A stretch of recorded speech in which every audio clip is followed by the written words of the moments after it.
The station sits alone between the highway's two failing arteries.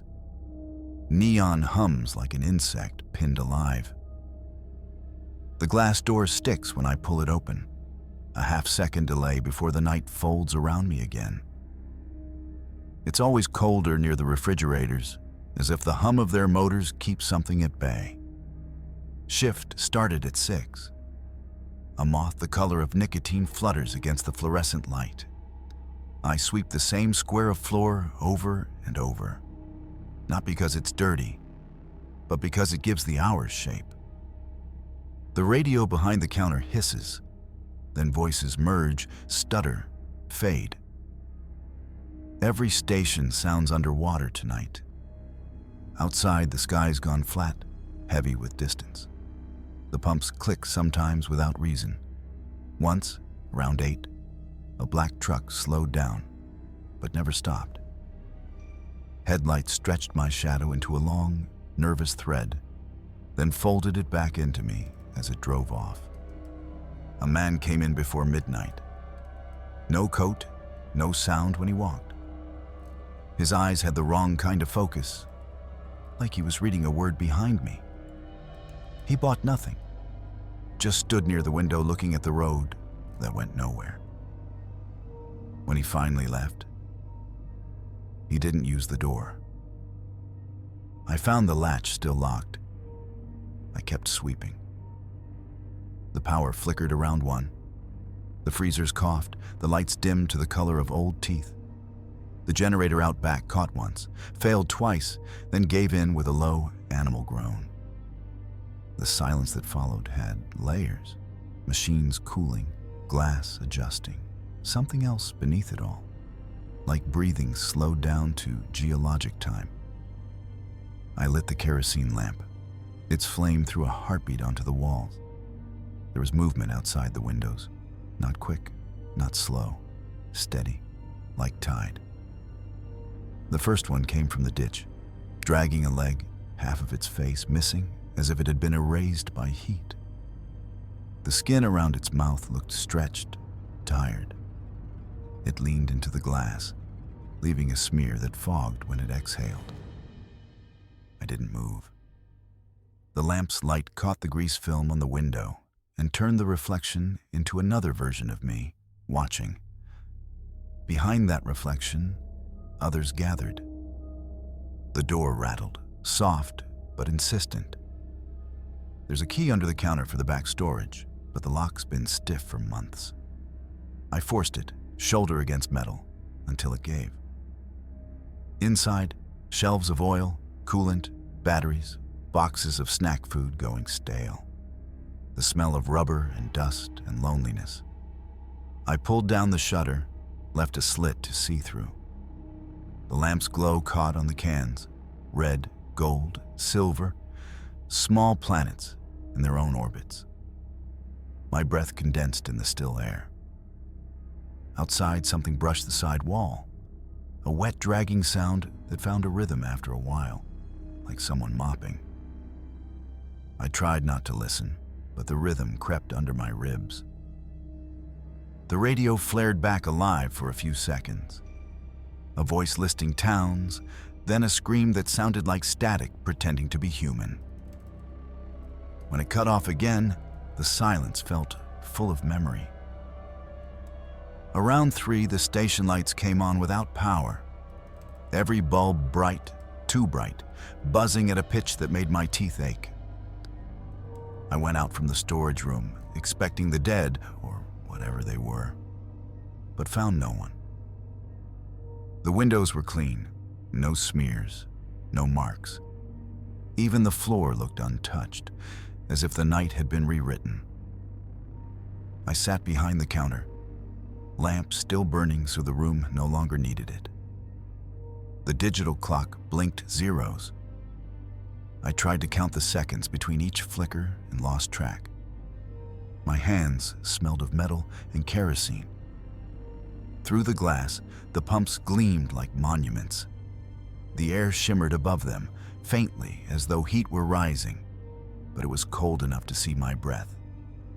Then, something at the edge of the lot, A figure crawling, one arm missing, moving with a kind of logic that wasn't physical. Each lurch forward came with a delay, a pause that didn't belong to time. I watched it reach the light. Its face, if that's what it was, had collapsed inward, mouth where the eyes should be, teeth visible but useless. It pressed its head to the concrete and stayed there. From it came a sound like wind through a flute, long and uncertain. By 5, the lamps dimmed again.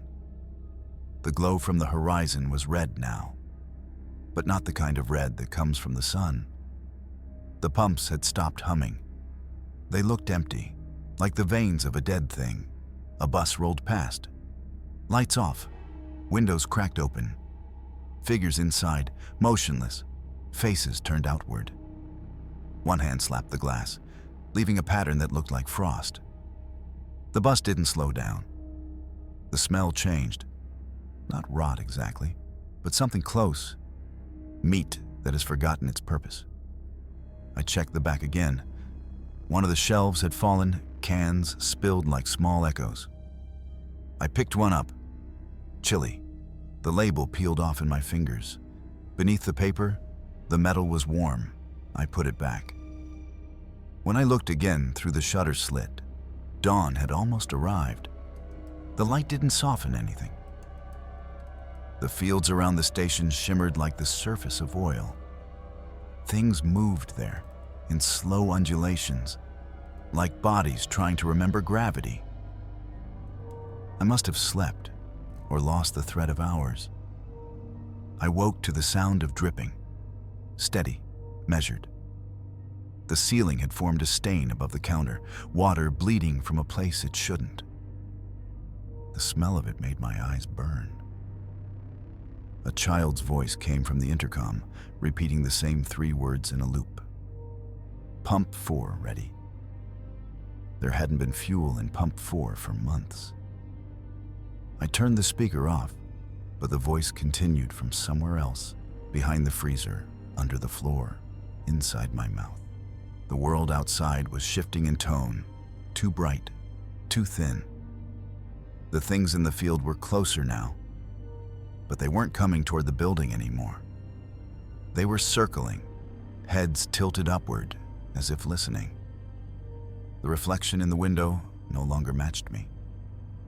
Its lips moved when mine didn't. I watched it whisper something, the sound trapped on the wrong side of the glass. For a moment, I thought it said my name, but there was no certainty left in language. The air pressure dropped, my ears popped. The sky blinked, literally blinked, one vast, slow contraction of color. Everything stilled. When motion returned, it came all at once. The pumps flared white, spewing light instead of fuel.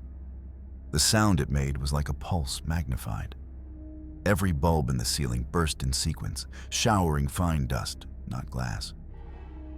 Through that falling haze, I saw them approach again, hundreds this time, their outlines vibrating like film burned in the projector.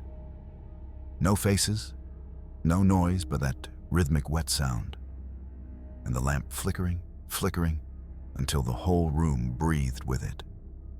I stayed behind the counter. I didn't hide. The door began to bend inward, soft like clay. A hand, gray, small, childlike, pushed through, fingers sinking into the material. The hand opened, closed, then stilled as if uncertain it had found the right world. Then, stillness again. The horizon peeled open, a seam of white, so bright it erased the gas station sign, the pumps, the fields, everything except the counter and the lamp. The lamp went out. The white became sound, or maybe I did. The reflection in the window smiled, my teeth, but not my intention. When the light receded, morning had come, quiet and unconvincing. The pumps were gone, the road too, just gravel, endless. The cash register clicked open on its own. Inside, teeth, small and clean. I touched one. It pulsed once, like a heartbeat.